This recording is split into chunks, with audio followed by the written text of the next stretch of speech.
Friends, कैसे हैं। उम्मीद करते हैं कि आप सभी को भी अच्छे होंगे। आपका मेरे YouTube चैनल सरकारी टैलेंट में एक बार फिर से बहुत बहुत स्वागत है। आज हम तीसरा चैप्टर मैथ का क्लास 10th का शुरू करने जा रहे हैं। दूसरा चैप्टर कल ख़त्म हो गया था आज, तो चलिए शुरू करते हैं। वीडियो शुरू करने से पहले नए आने वाले दोस्तों से गुजारिश है कि लाल बटन दबाकर मेरे चैनल को सब्सक्राइब कीजिए और साथ ही साथ बेल आइकन भी ज़रूर दबाइए। जो भी बच्चे मैट्रिक का मैथ पढ़ना चाहते हैं उनके पास इस वीडियो को जरूर शेयर कीजिए। तो चलिए शुरू करते हैं। एक्सरसाइज 3, इसमें हमको पढ़ना है दो चर का रैखिक समीकरण युग्म। दो चर वाले रैखिक समीकरण युग्म। तो सबसे पहले दो चर वाले रैखिक समीकरण युग्म के बारे में हमको पढ़ने के लिए सबसे पहले हमें जानना चाहिए, सबसे पहले रैखिक क्या है। रैखिक क्या है? रैखिक लीनियर। लीनियर का अर्थ हो गया यहाँ पे, यानी कि लीनियर हमने जब पोलिनोमियल पढ़ा रहा था तो उस समय भी बताया था कि लीनियर बहुपद क्या है, यानी कि रैखिक बहुपद क्या है। तो यानी कि जिसका घात एक हो। क्या हो? जिसका घात कितना हो? एक हो। ठीक है ना? जिसका घात क्या हो? एक हो। उसके बाद अब इसमें हमारा दूसरा टर्म है दो चर वाला। क्या है? दो चर वाला। उसके पहले हम जानेंगे कि समीकरण क्या है। समीकरण, तो समीकरण इक्वेशन के लिए क्या क्या कंडीशन होना चाहिए। तो इक्वेशन के लिए कंडीशन होना चाहिए LHS, लेफ्ट हैंड साइड, फिर उसके बाद एक बीच में बराबर और फिर RHS। जैसे x + 2 = 5। ये भी क्या हो गया? एक समीकरण होगा। समीकरण का 3 कंडीशन, एक LHS होना चाहिए, एक RHS होना चाहिए और एक बराबर होना चाहिए। ठीक है ना? फिर उसके बाद दूसरा इसमें टर्म है दो चर वाला रैखिक समीकरण।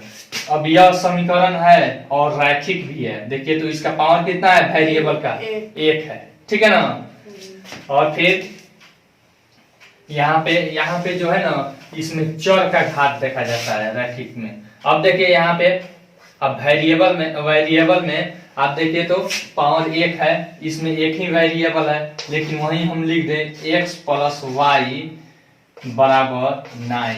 अब देखिए तो इसमें वन वेरिएबल और फिर ये वन वेरिएबल, यानी कि दो वेरिएबल है कि नहीं?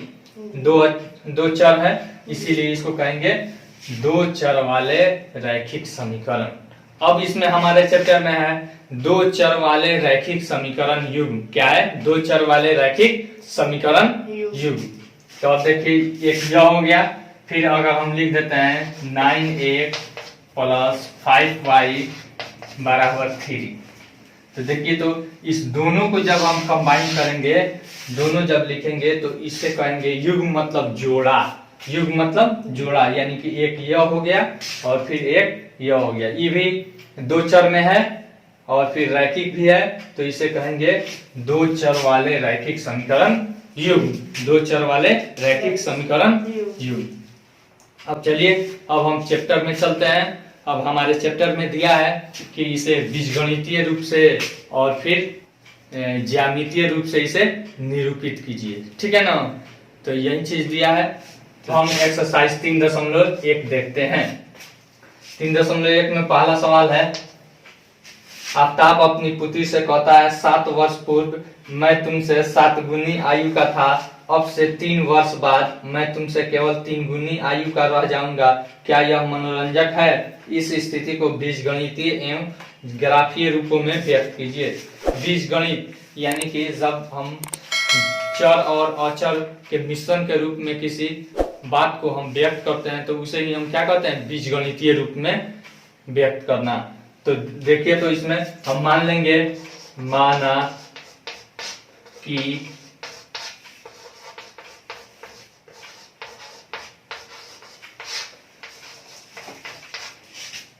आफ्ताब की वर्तमान आयु क्या है? वर्तमान आयु चाहे उम्र बराबर x वर्ष। ठीक है? तथा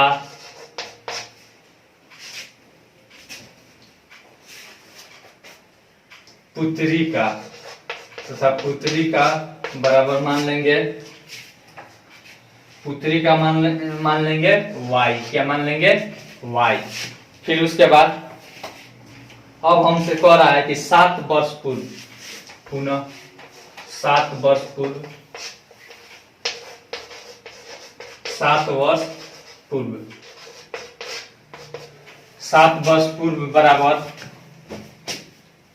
अब देखिए दोनों में से 7 वर्ष, मान लीजिए हमारा अभी उम्र है 20 साल, और 7 वर्ष पहले क्या करेंगे, 20 में से 7 घटाएंगे, तो अभी इन लोगों का वर्तमान उम्र है, तो 7 वर्ष पूर्व बराबर, यहाँ पे आफ्ताब पहले लिखेंगे, आफ्ताब का निकालेंगे, आफ्ताब बराबर कितना हो जाएगा, x माइनस 7, तथा पुत्री बराबर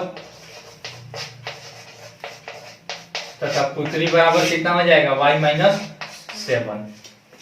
7 वर्ष पहले मैं तुम्हारी आयु का कितना था, 7 गुना था। क्या था? 7 गुना था। तो अब यहाँ पे मान लीजिए आफ्ताब है, आफ्ताब का उम्र हमने लिख दिया x माइनस 7, और फिर पुत्री का उम्र हमने लिख दिया y माइनस 7। अब बताइए तो यह जो है इससे 7 गुना है, तो इसमें ना हम 7 से गुना मल्टीप्लाई करेंगे तो इसके बराबर हो जाएगा। तो अब यहाँ पे देखिए 7 से यहाँ पे मल्टीप्लाई कर दिए, ठीक ना।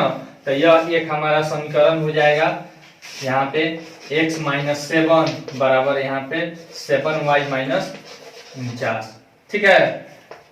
यह हो जाएगा हमारा समीकरण। इसको और भी सोल्व कर सकते हैं हम, और सोल्व हम करके ला सकते हैं, और यहाँ पे प्लस 7 x माइनस 7y। अब देखिए तो यहाँ पे कितना बच जाएगा, 42 माइनस 42 इधर ला लेते हैं, प्लस 42 बराबर 0। यह हमारा एक क्या हो गया, समीकरण हो गया, ठीक है।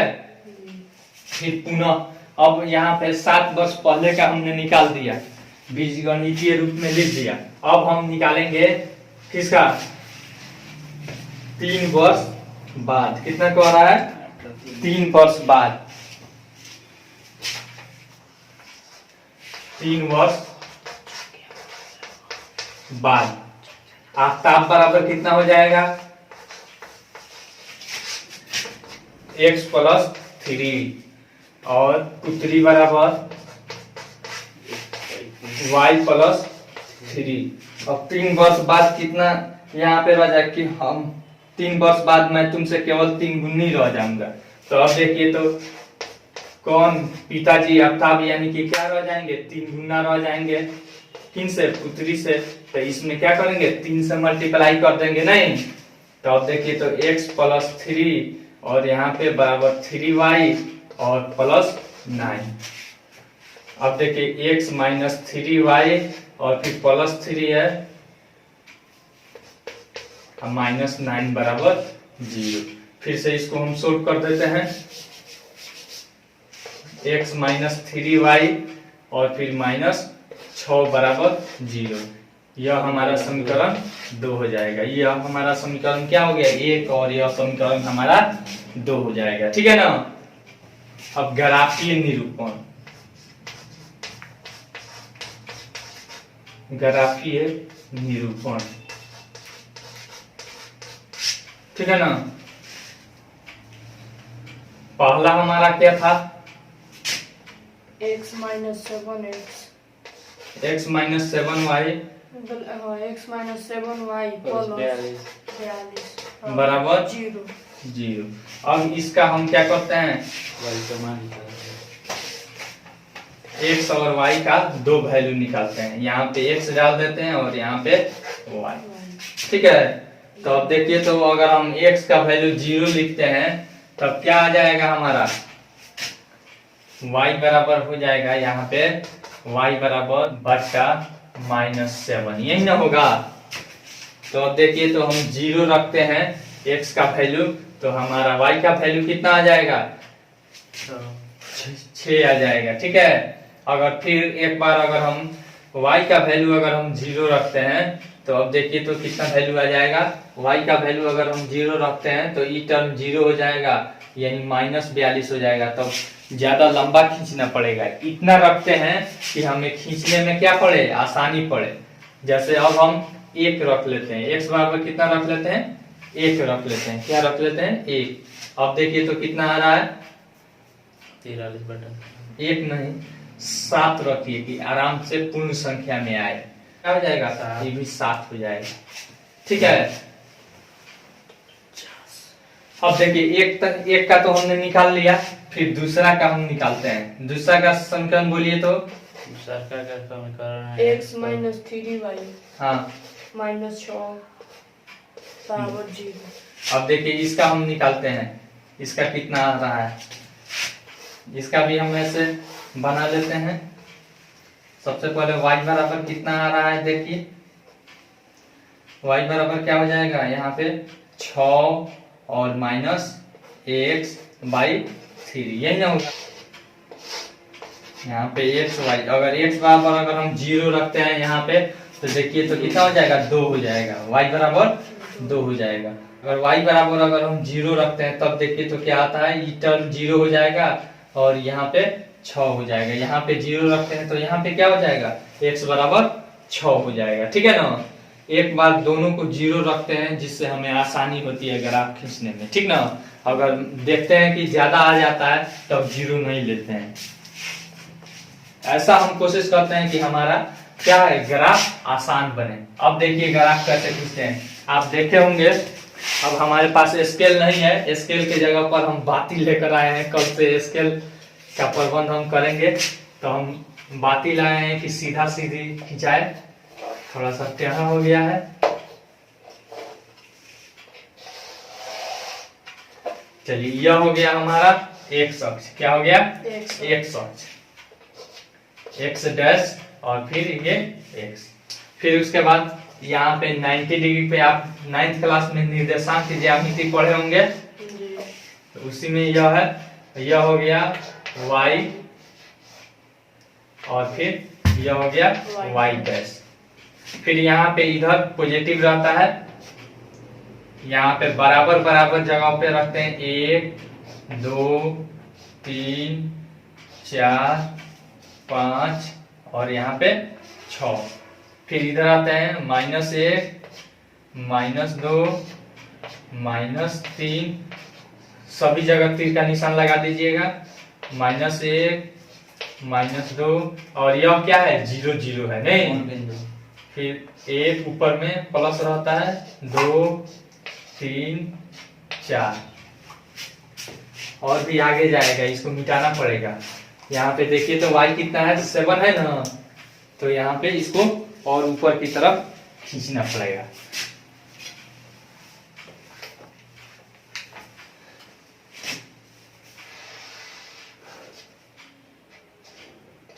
पाँच 6 और फिर यहाँ पे 7। ठीक है, अब देखिए जी, यहाँ पे पहले इसका हम खींचते हैं। 0 और 6 कहाँ है, पहले x वाला 0 यहाँ है और 6 यहाँ पे है, तो यहाँ पे लिख देंगे 0 6, कोई दिक्कत। फिर उसके बाद है 7 7, तो y भी 7 रहना चाहिए और x भी 7 रहना चाहिए, तो इसको तो और आगे बढ़ाना पड़ेगा। ठीक ना, तो यहाँ पे मान लीजिए यहाँ पे यह आएगा।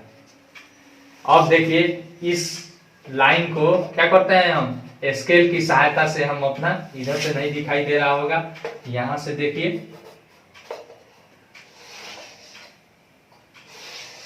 ऐसे हम करके खींच देते हैं और फिर यहाँ पे तीर का निशान लगाकर लिख देते हैं। किसका है, x माइनस 7y प्लस 42 बराबर 0। ठीक है, फिर अब दूसरा हमारा है समीकरण 0 और 2। पहले 0 है, यहाँ पे 2 है, यहाँ पे लिखेंगे 0 2। फिर उसके बाद 6 0 है, तो यहाँ पे 6 है और 0 है, यहाँ पे है। ठीक ना, अब यहाँ पे इसको क्या करते हैं हम, स्केल की सहायता से इसे मिला देते हैं। देखिए तो यहाँ पे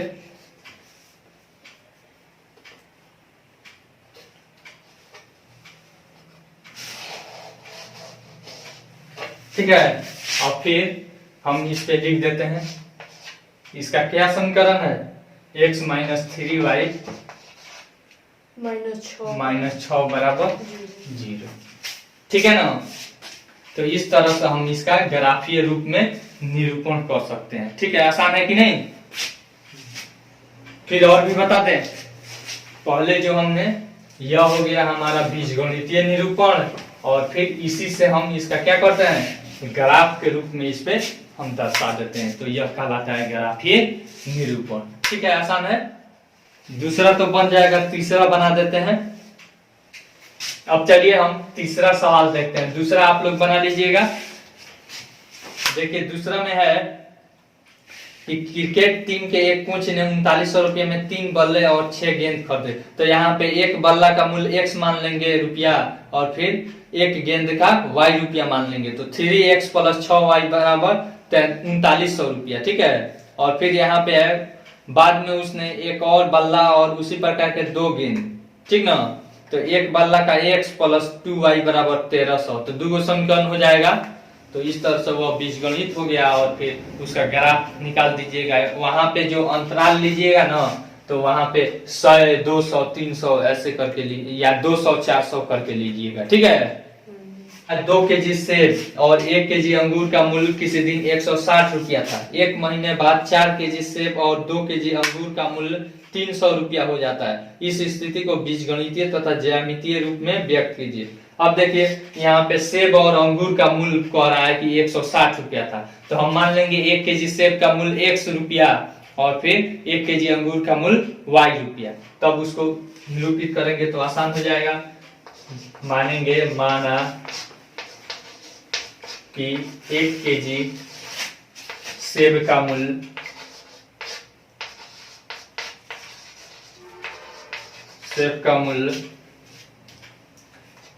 x रुपया है। क्या है? x रुपया है, तथा अंगूर का मूल्य बराबर y रुपया है। ठीक है। अब देखिए, तो यहाँ पे 2 केजी सेब का है, नहीं तो 2 केजी सेब प्लस कितना है, 1 केजी अंगूर, 1 केजी अंगूर बराबर कितना है, 160 रुपया। 2 केजी का कितना हो जाएगा, 2x हो जाएगा, प्लस 1 केजी का y बराबर 160 रुपया। बस यह हो गया हमारा एक समीकरण। हो गया कि नहीं? इसका एक ज्यामितीय बीजगणितीय रूप में यह हो गया। अब इसे स्टैंडर्ड फॉर्म में लिखना चाहिएगा, तो प्लस इधर है, इधर ला लीजिए, माइनस हो जाएगा। फिर से आप देखिए, ये हो गया हमारा बीजगणितीय रूप। पुनः क्या है, पुनः कह रहा है कि 1 महीने बाद 4 केजी सेब प्लस कितना है, 2 केजी अंगूर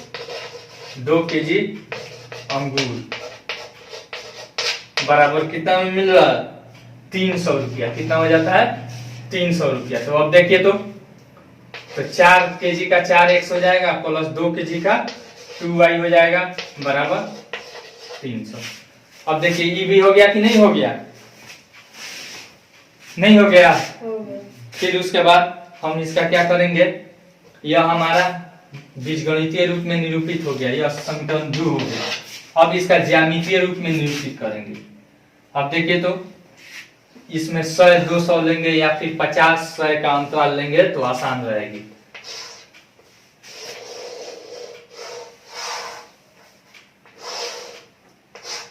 यहाँ पे x और यहाँ पे y। अगर x बराबर अगर हम मान लेते हैं, इसमें देखिए पहले इसी का, हम इसके नजदीक है तो इसी का हम निकाल देते हैं यहीं पे। तो देखिए, तो कितना हो जाता है, अगर मान लीजिए यहाँ पे x बराबर अगर हम 100 मानते हैं तो यहाँ पे माइनस में चला जाएगा। ठीक है, चलिए हमने क्या मान लिया, 100 मान लिया। तो हमारा यह हो जाएगा 400, और इधर आएंगे तो कितना हो जाएगा, माइनस 400 होगा, तो माइनस 100 और 2 से भाग करेंगे तो 50 हो जाएगा। कितना, -50 की केवल 50, -50 कितना हो जाएगा, -50। फिर उसके बाद अगर मान लीजिए हम मान लेते हैं यहाँ पे 0 मान लेते हैं, तब यहाँ पे 150 हो जाएगा। अगर 0 मानते हैं तो यहाँ पे कितना हो जाएगा, y बराबर 150, 150। फिर से अगर हम इसका अब निकालते हैं, इसका हम पहले ऊपर वाला मिटा देते हैं, ये आसान रहेगी, जगह थोड़ा कम पड़ जा रहा है।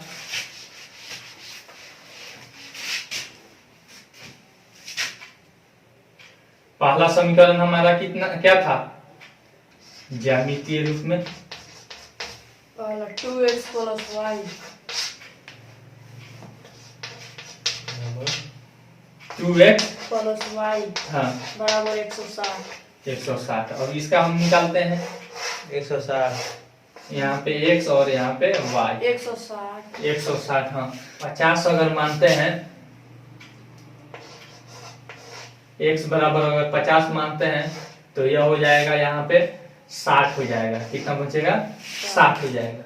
अगर 0 मानते हैं तब कितना हो जाएगा? y बराबर 160 हो जाएगा। ठीक है, 10-10 के अंतराल लेना, 10-10 का ज्यादा लंबा हो जाएगा। ठीक है, 20-20 के जरूरत पड़ेगी तो 20-20 का हम ले लेते हैं, तो भी यहाँ पे 150 आ रहा है। ठीक है, कोई दिक्कत नहीं है, 150 का भी ले लेते हैं, या फिर जितना मन करे आप उतना का ले सकते हैं। इसको मिटा देते हैं, हो गया। फिर यहाँ पे हम इसको खींचते हैं,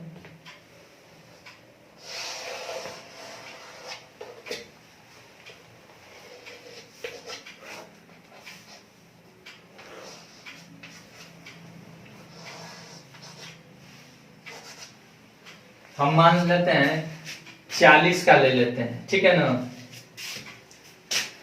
यहाँ पे देखिए 40, 80,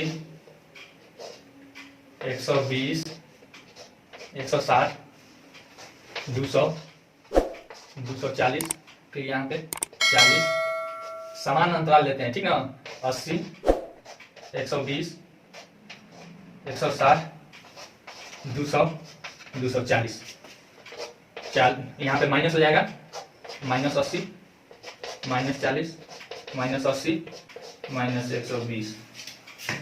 चलिए अब इसका निरूपण करते हैं। स्केल हमारा यहाँ है। चलिए पहला का कितना है? 50 और 60 है। तो पहले देखिए तो 40 से थोड़ा सा ज्यादा रहेगा नहीं, और 60 इसके अवधिया में रहेगा। तो देखिए तो लगभग अनुमान से हम अपना यहाँ पे कर लेंगे। यहाँ पे कट रहा है ना, तो यह क्या हो जाएगा? 50 न है, 50 और फिर 60 हो जाएगा। आप जो मन करे सो ले सकते हैं, 10 का भी अंतर ले सकते हैं, लेकिन लंबा हो जाएगा। कोशिश किया जाता है कि 13 से ज्यादा नहीं हो। ठीक है ना, तो अब देखिए यहाँ पे यह हो गया, फिर उसके बाद 0 और 160 है, तो यहाँ पे 0 x का वैल्यू हो गया, और 160 कहाँ है? यहाँ है, लिख देंगे 0 160। अब दोनों को क्या करेंगे? मिला देंगे। हमारे पास स्केल है, इधर से आपको दिखाई देगा।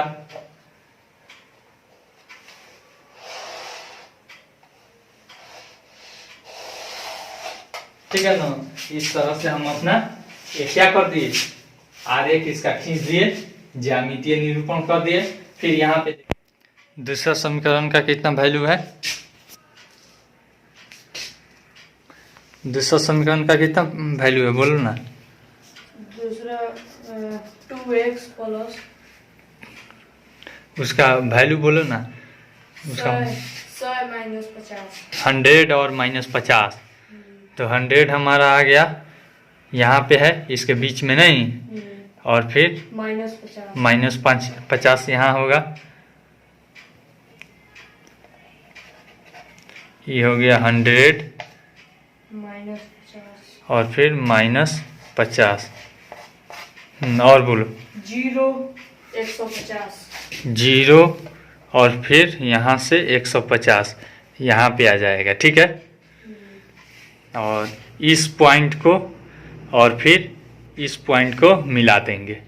ठीक है, देखो मिला रहे हैं।